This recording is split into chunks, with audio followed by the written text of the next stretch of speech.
I hope you all are well and healthy. Welcome to Autism Reality Aditi and Devika. और आज मैं आपसे बात करूंगी रेम स्लीप की टॉपिक पर। वैसे तो मैंने ऑटिज्म एंड स्लीप प्रॉब्लम पर वीडियो ऑलरेडी अपलोड की हुई है, मैं डिस्क्रिप्शन बॉक्स पे लिंक डाल दूंगी, आप जाकर वहां देख सकते हैं। लेकिन आज मैं बात करूंगी रेम स्लीप क्या है और क्यों जरूरी होता है। वीडियो को शुरू करने से पहले अगर आपने अब तक चैनल को सब्सक्राइब नहीं किया है या आप चैनल पर नए हैं तो प्लीज चैनल को सब्सक्राइब कर ले और बेल बटन को प्रेस करें ताकि वीडियो की नोटिफिकेशन आप तक पहुंचे। तो सबसे पहले जानते हैं कि रेम स्लीप क्या है।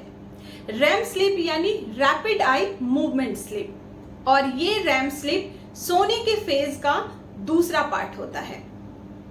ये non rapid eye movement sleep के बाद होता है और जिसके 3 फेजेस होते हैं। रात को जब हम सोते हैं तो non rapid eye movement sleep के 3 फेज और रैपिड आई मूवमेंट के 1 फेज से होकर गुजरते हैं, जो 90 से 120 मिनट तक का होता है। यानी non rapid eye movement sleep के जो 3 फेजेस हैं वो 5 से लेके 15 मिनट तक चल सकता है। यानी रैम स्लीप तक पहुंचने से पहले इन तीनों फेज से गुजरना पड़ता है। फेज 1 में आंखें बंद होती हैं, लेकिन हमें जगाना बहुत आसान होता है। ये 5 से लेके 10 मिनट तक चलती है। फेज 2 में हल्की नींद में होते हैं हम, और हमारी हार्ट रेट धीमी हो जाती है और बॉडी का टेम्परेचर गिर जाता है और हमारी बॉडी डीप स्लीप के लिए तैयार हो जाता है, और ये 10 से 25 मिनट तक का चल सकता है। और फेज 3 गहरी नींद का फेज होता है।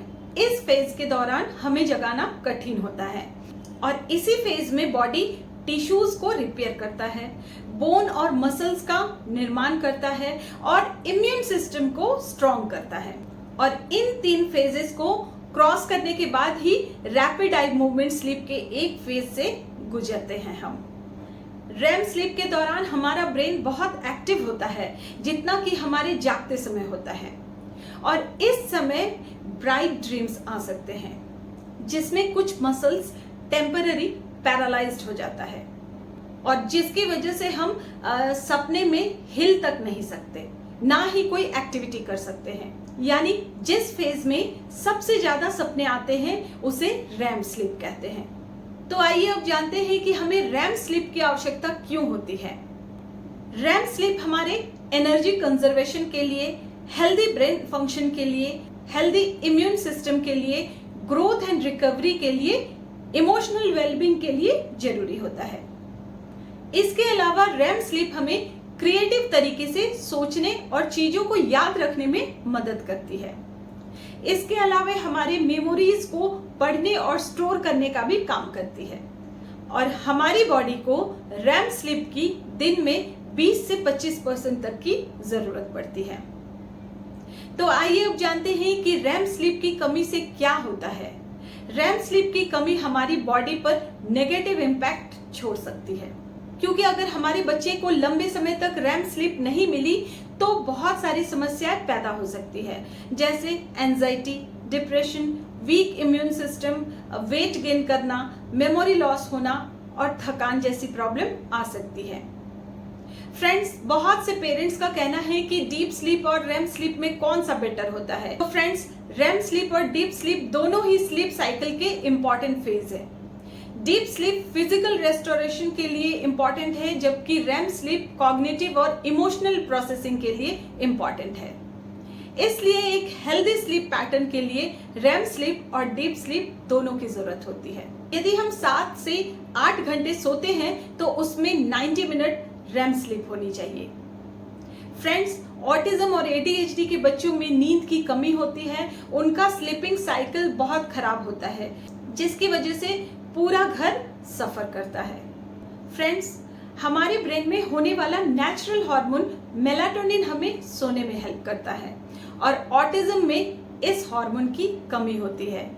इसलिए आप अपने डॉक्टर से कंसल्ट करके बच्चे को मेलाटोनिन दे सकते हैं। आजकल ये स्प्रे में भी आ रहा है। इसके अलावा फ्रेंड्स, मैं अदिति को कैमोमाइल टी भी देती थी और खुद भी लेती थी, अभी भी लेती हूँ।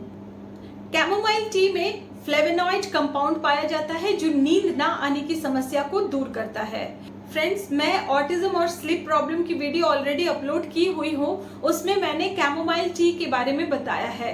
मैं लिंक डिस्क्रिप्शन बॉक्स में डाल दूंगी, आप जाकर वहां देख सकते हैं।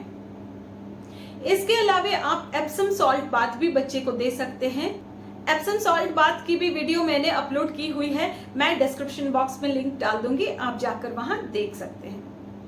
तो फ्रेंड्स, आज वीडियो को यही एंड करती हूँ। आशा है आपको ये वीडियो पसंद आई। अगर आपको मेरी वीडियो से थोड़ी सी भी हेल्प मिलती है तो प्लीज वीडियो को ज्यादा से ज्यादा शेयर करें ताकि दूसरे बच्चों को भी हेल्प मिले। मिलती हूँ अगले वीडियो में, तब तक के लिए बाय बाय।